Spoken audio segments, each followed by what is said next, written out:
امام ابو نعیم نے حلیہ میں لکھا لا خیر فی عین لا تبکی من خشیت اللہ، اس آنکھ میں کوئی بھلائی نہیں ہے جو رب کے خوف میں روتی نہیں ہے۔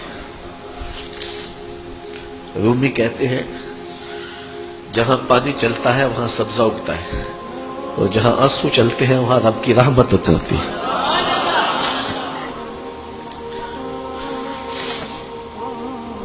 تو کہا راتوں کی تنہائیوں میں اٹھ اٹھ کے قرآن پڑھا کرو، قرآن خود نور دیتا ہے، اس کی تلاوت کیا کرو۔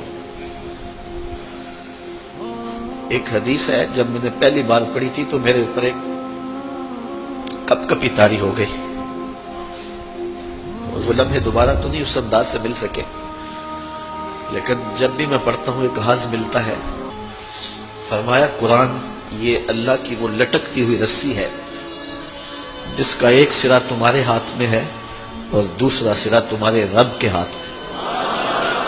کرنٹ لگتا ہے کہ یہ وہ قرآن ہے جس کا ایک سرا رب کے ہاتھ میں ہے تو دوسرا سرا تمہارے ہاتھ میں ہے۔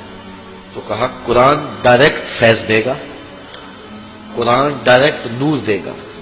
اللہ ہم سب کی قبروں میں روشنیاں کر۔